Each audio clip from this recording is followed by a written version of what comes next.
Il est donc 14h30. Nous allons reprendre cet après-midi donc pour la dernière communication de la session diversité des matériaux et pluralité des choix, à l'issue de laquelle je céderai la modération et la présidence de séance à Laure Dallon, directrice du musée de Picardie, et je vous propose donc d'écouter l'histoire des restaurations des plans reliefs du Palais des Beaux-Arts de Lille, entre objet technique et objet patrimonial, vers une histoire de la réversibilité, présentée par Florence Raymond, attachée de conservation au Palais des Beaux-Arts de Lille, et Céline Giraud, conservatrice restauratrice en mobilier. Merci Amélie, merci aux organisateurs et organisatrices. Il faut que je recule ? Oui, mais il y a un écho. Est-ce que vous m'entendez doublement ? Oui, très bien. Donc oui, merci à cette journée d'accueillir le sujet des plans reliefs déposés au Palais des Beaux-Arts de Lille, un sujet qui nous a réunis.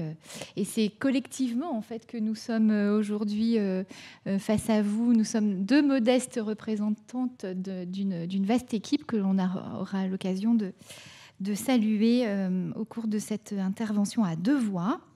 Donc de quoi s'agit-il ?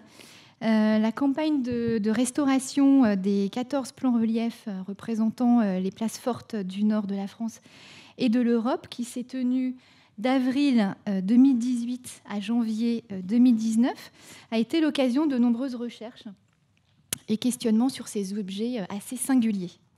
Cette communication se propose donc de présenter ces objets dont les dimensions alternent les millimètres ou les mètres carrés de manière plus véloce.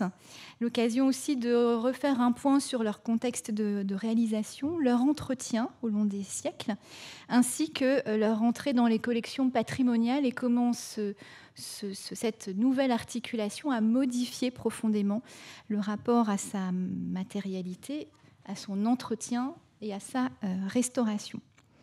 Cette patrimonialisation, on peut passer, je pense, le diaporama, a induit un changement de considération, notamment dans les techniques de conservation et de restauration.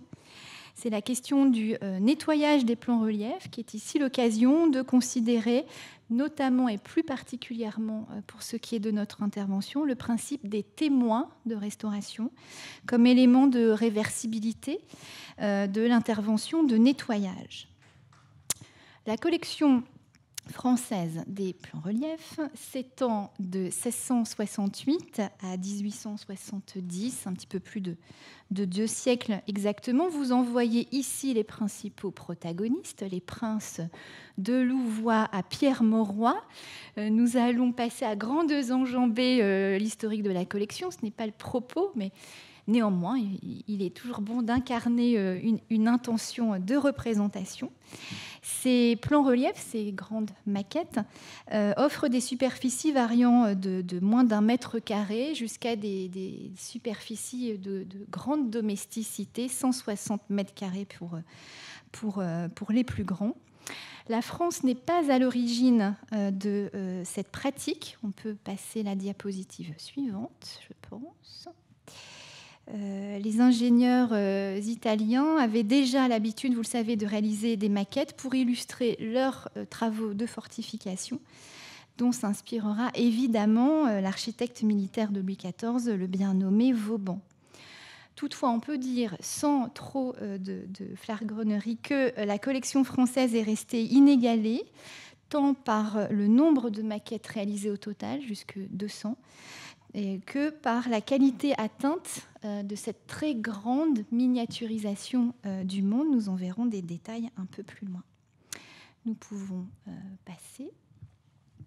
L'histoire matérielle de ces objets assez atypiques va concerner plusieurs lieux. Vous avez vu précédemment les Tuileries à Paris, qui est le premier lieu à conserver cette collection qui était d'abord présentée au roi, où le roi siégeait, où le roi était présent. Donc la plupart des plans reliefs présentés à Lille ont été présentés d'abord au roi, principalement Louis XV, dans la galerie du château de Versailles qui était fraîchement achevée. Puis assez vite, l'intention de conservation s'est exprimée avec une alternance entre les Tuileries, la galerie du bord de l'eau que vous avez à l'écran, future grande galerie qui accueille dans cette grande perspective au cœur de Paris et du pouvoir centraliser la collection. D'autres lieux proportionnels à ces monstres de bois, notamment les Invalides, diapo suivante, vont pouvoir accueillir cette collection, mais aussi le château de Chambord, suivante pendant la Seconde Guerre mondiale notamment, jusqu'au dépôt, diapo suivante. Ici, le plan que vous reconnaissez du château de Chambord qui accueille comme enveloppe protectrice les plans pendant la Seconde Guerre mondiale, jusqu'à grandes enjambées, toujours le dépôt des 14 plans reliefs au Palais des Beaux-Arts de Lille, tous représentant les frontières du nord de la France, de l'ancien royaume de France, ou de l'Europe. Dans cette configuration, nous aurons l'occasion de vous détailler. Avant de plonger un peu plus dans le sujet, un petit point de définition. Qu'est-ce qu'un plan relief ? Selon sa désignation ancienne, on parle de plan en relief, et puis la contraction contemporaine s'est confirmée.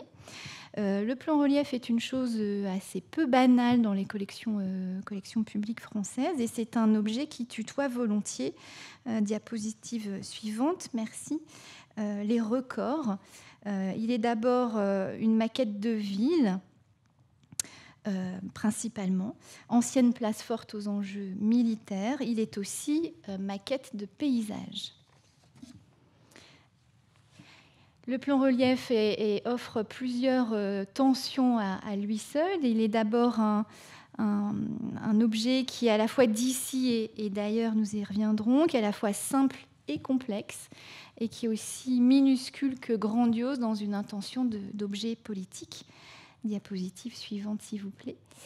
D'ici et d'ailleurs, puisque la collection des plans reliefs déposés par l'État en 1987 à la ville de Lille réunit aujourd'hui donc 14 maquettes de l'ancienne frontière nord de la France et de l'Europe, des plans qui datent principalement du XVIIe et du XVIIIe siècle. D'ici et d'ailleurs, puisque 6 villes françaises sont représentées, je les cite: Calais, Aire-sur-la-Lys, Gravelines, Bergues, Avesnes-sur-Helpe et Lille.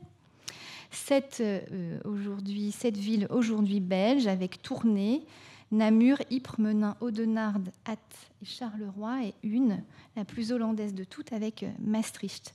Elles témoignent ensemble, toutes à une même échelle qui est le 1/600e, de l'évolution d'un territoire et de ses frontières qui se sont stabilisées au fil des siècles.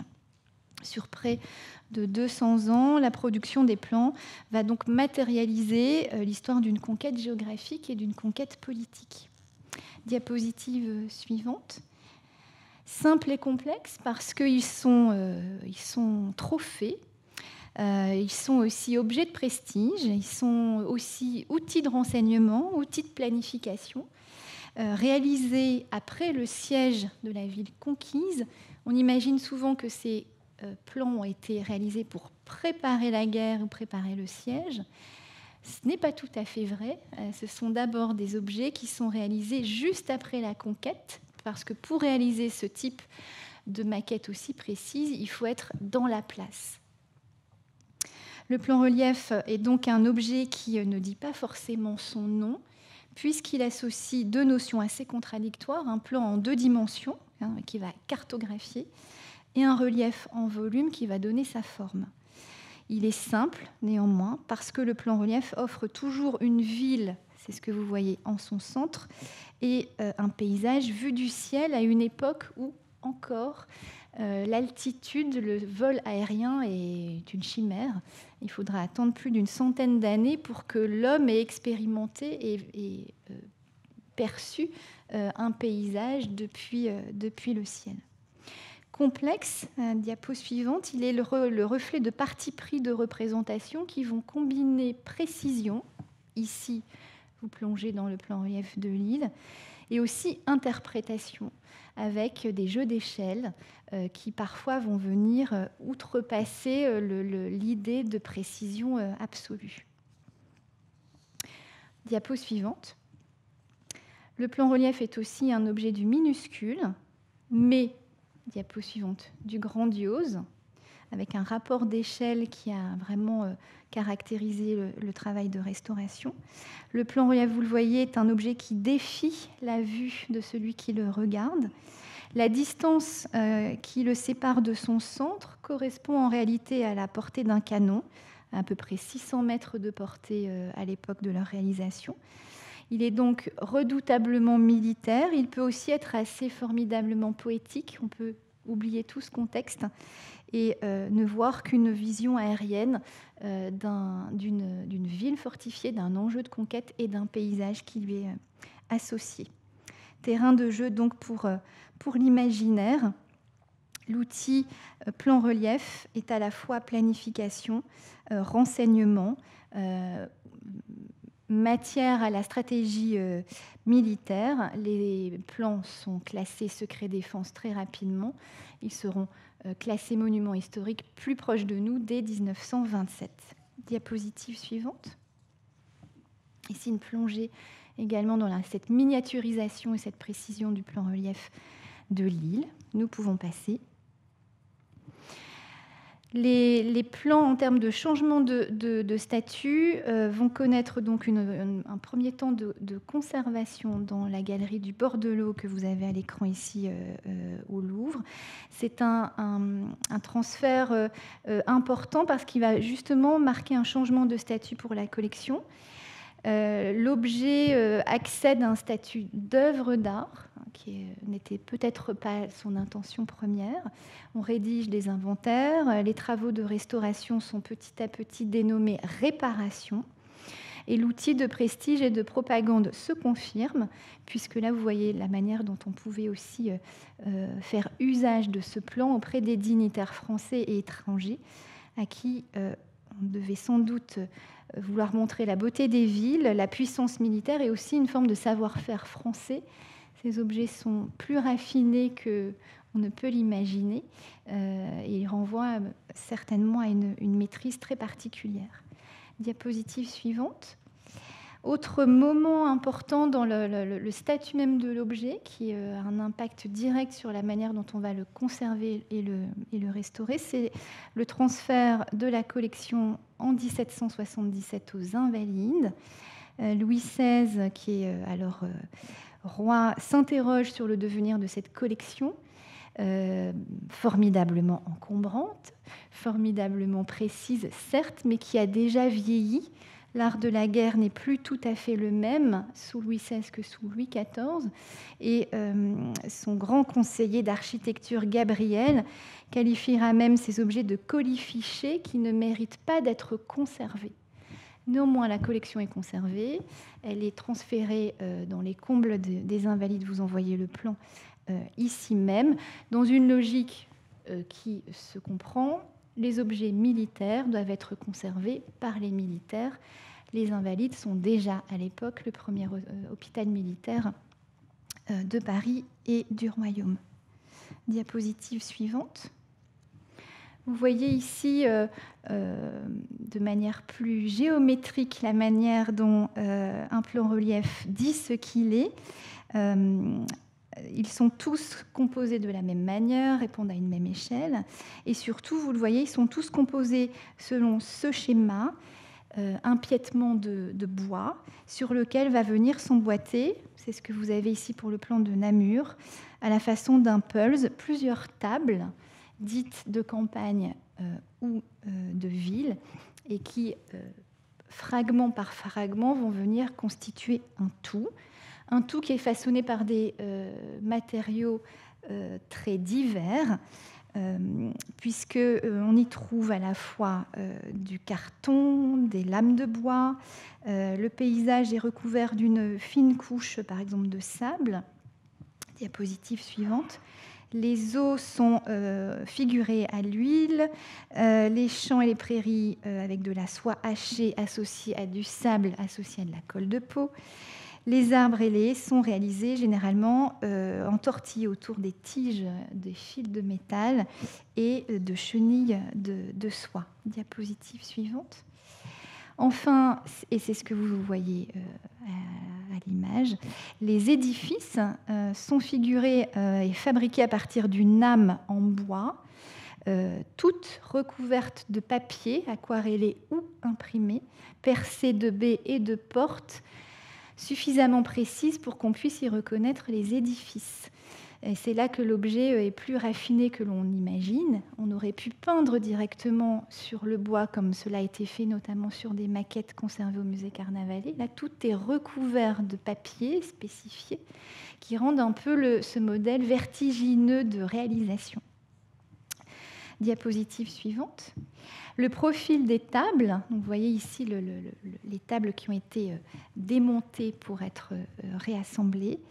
Le profil de certaines tables placées au centre des plans permet particulièrement bien de visualiser les différentes strates nécessaires à la composition du décor. Diapositive suivante. Techniquement, que nous disent face à cet objet les mémoires techniques, les mémoires de réalisation qui sont conservées au musée des plans reliefs de Paris. Nous y avons un peu poursuivi le lexique relatif à la conservation, à la réparation, à la restauration. C'est vraiment le terme, on peut passer, de réparation qui va prédominer dans les mémoires techniques du XIXe siècle. Vous avez ici une vue fameuse de l'atelier aux Invalides au lendemain de la photographie de son arrivée. Et dans les mémoires suivantes, encore, voilà, et encore suivantes, le terme de réparation est vraiment celui qui va perdurer jusqu'à une époque assez récente où, petit à petit, le terme de restauration, de nettoyage, de remise en état vont s'appliquer avec plus de régularité. Ces plans reliefs ont la particularité, on peut passer encore... Toujours, voilà,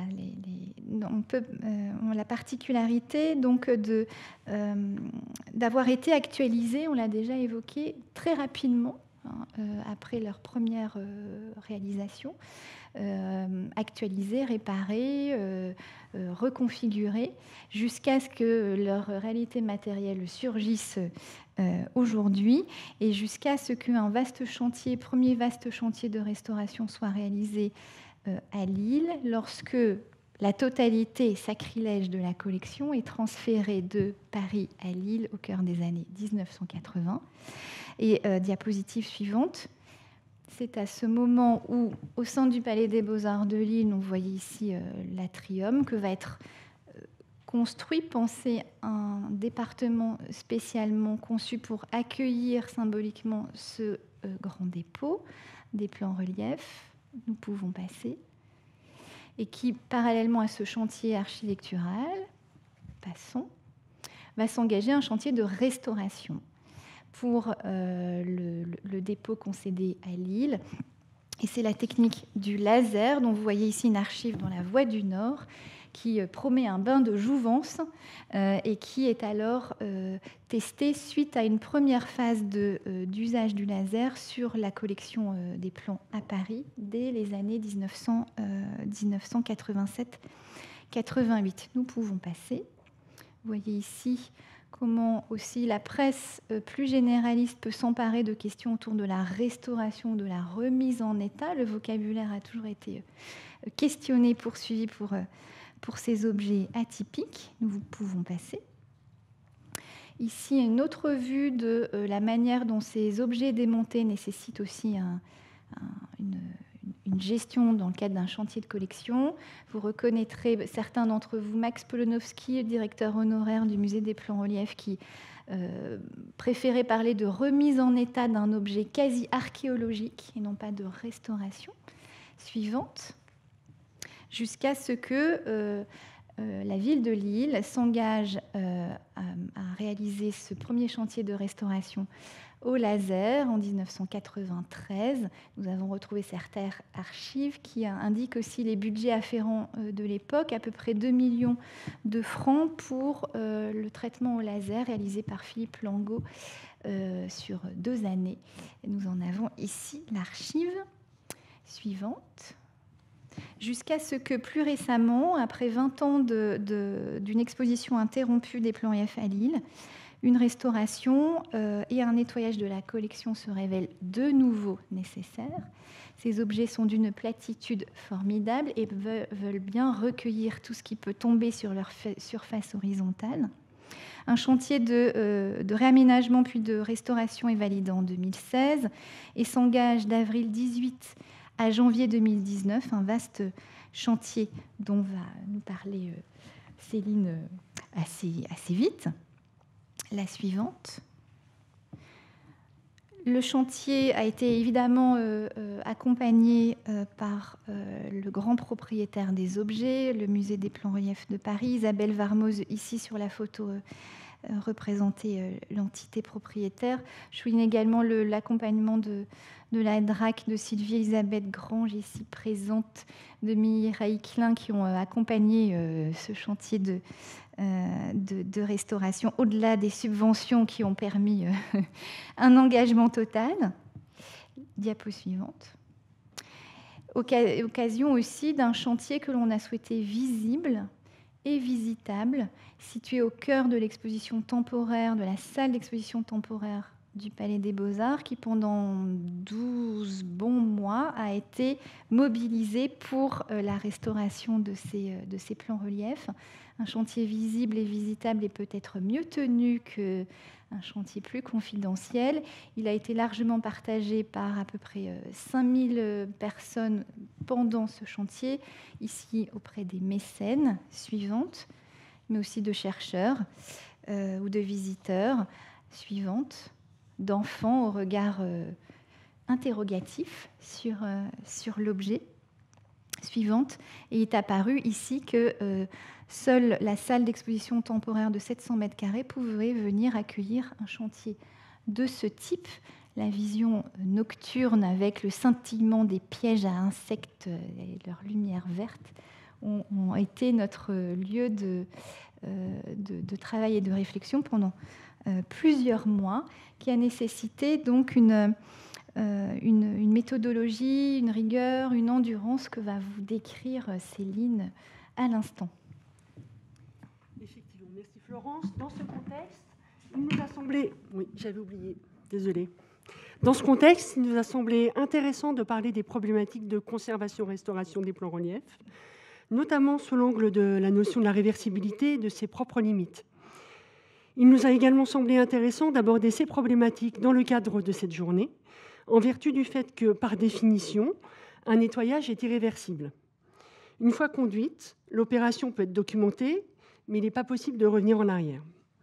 C'est la raison pour laquelle cette intervention doit être pensée et pesée en fonction des objectifs de la conservation-restauration, qu'elle doit faire suite à une connaissance précise des matériaux constitutifs, comme des dépôts à éliminer, tout en tenant compte de l'histoire de l'objet. Donc, diapo suivante.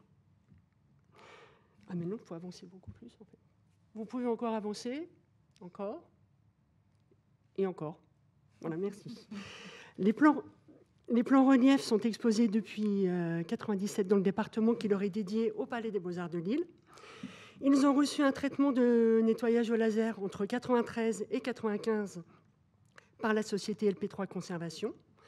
Cette intervention réalisée à Lille au musée n'a concerné que les zones de flocage en soie, représentant les champs labourés, les vergers, les glacis des forts et prairies. Donc vous aurez remarqué ces rectangles plus sombres, présents tant sur la zone des champs que sur l'eau. C'est le cœur de notre sujet. Nous reviendrons sur ce point avec les diapos suivantes. Donc ce nettoyage au laser n'a donc pas été réalisé sur les habitations, ni sur les zones représentant le réseau hydrographique. Ces dernières sont rendues par une peinture à l'huile recouverte d'un vernis. Ces zones étaient pourtant très encrassées, mais l'interaction laser-pigment était redoutée, voire interdite.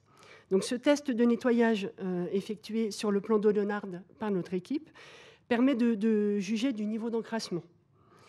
Diapo suivante. Lors de ce nettoyage au laser des années 90, des témoins de l'encrassement ont été laissés visibles. Il s'agit de grands rectangles sur un grand nombre de plans qui correspondent donc à des surfaces non nettoyées. Ils permettent encore maintenant de se rendre compte du niveau d'encrassement auquel les plans avaient été soumis. Quelque temps après ce traitement, au cœur même des polémiques liées aux états de surface après nettoyage au laser des pierres, ce nettoyage est jugé insatisfaisant au regard du jaunissement des surfaces. Diapo suivante. L'observation des réserves de flocage de soie conservées au musée des plans reliefs, issues de la matériothèque originale remontant au XIXe siècle, témoignent d'un vert plus vif, on ne peut pas le nier. Diapo suivante. Donc voici un autre point de comparaison avec des éléments de végétation jamais exploités, et ceux provenant du plan de Tournai.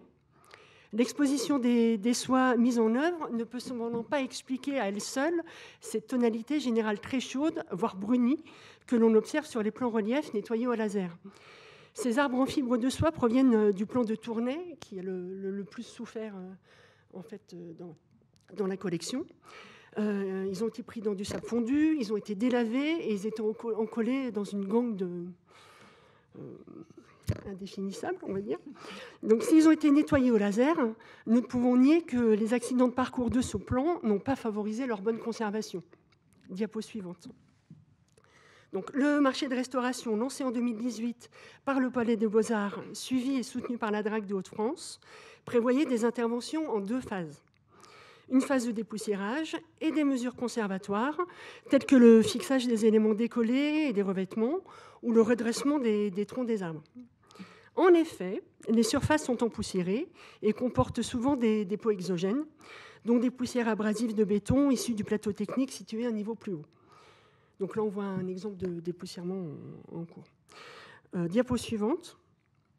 Donc ces surfaces présentent également un certain nombre de taches et d'auréoles diversement réparties sur les tables, résultant souvent d'infiltration d'eau. Donc certains plans sont fortement affectés, d'autres moins. Ces taches et auréoles témoignent de la très forte réactivité à l'eau des matériaux utilisés pour la réalisation des plans, auxquels le vieillissement a rajouté un degré de réactivité supplémentaire. Le moindre apport liquide, surtout les liquides polaires, peut provoquer des migrations colorées indésirables.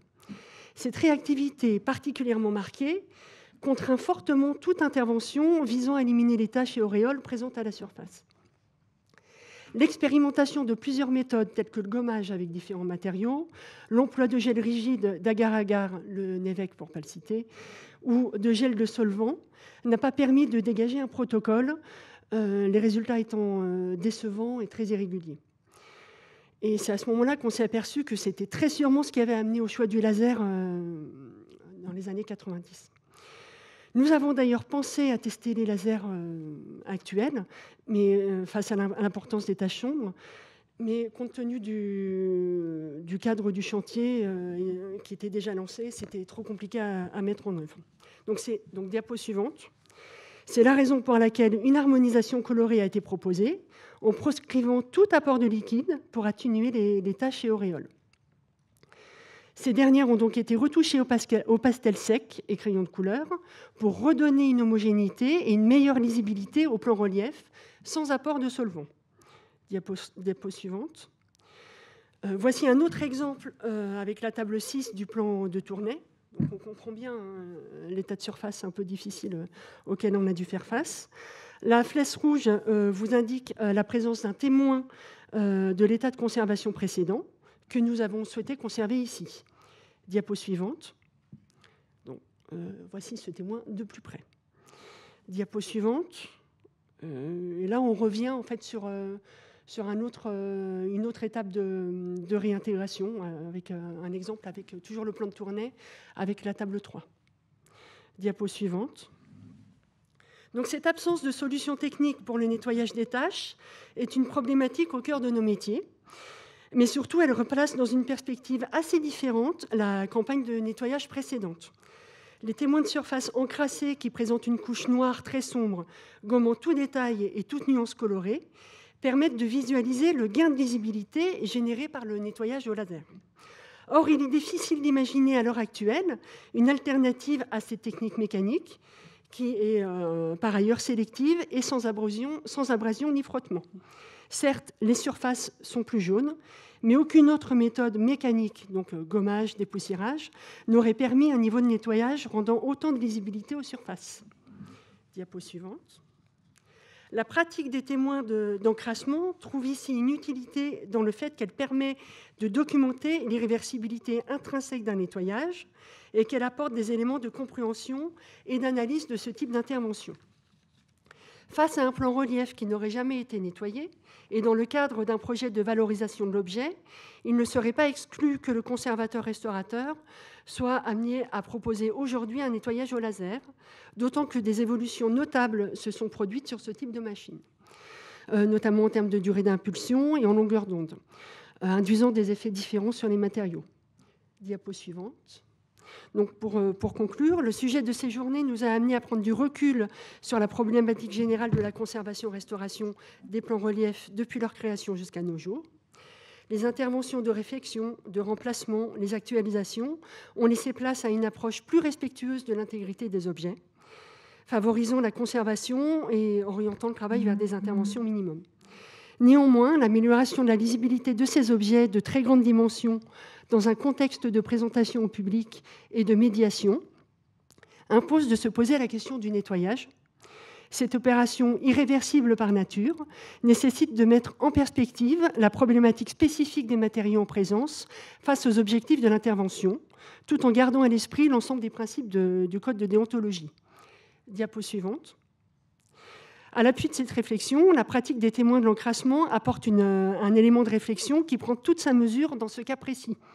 Ainsi, un certain nombre d'entre nous, plutôt défavorables à cette pratique des témoins laissés en ce qu'elle rompt l'aspect général de l'objet restauré, a reconsidéré son opinion au regard des éléments que cette pratique peut apporter, non seulement à la réflexion, mais également à une éventuelle discussion critique sur l'opération, en conservant au moins une zone permettant d'analyser, de voir, de documenter, de retraiter, suite à une opération réputée irréversible. Ainsi, des interventions de nettoyage ont été réalisées sur les zones d'eau, à l'aide de solutions aqueuses ou solvants selon la nature du vernis, et des témoins ont été laissés. Les zones ont été soigneusement choisies pour être explicites. Et je te laisse conclure, Florence. Diapositive suivante, merci. On peut se demander, en effet, à l'issue de ce chantier de restauration et des témoins volontairement laissés présents, que devient ce témoin volontairement laissé une fois l'objet remonté, c'est ce que vous voyez là à l'écran, repositionné dans son milieu muséographique, puis regardé de nouveau par le visiteur à qui l'évolution matérielle de l'objet peut échapper et naturellement échapper.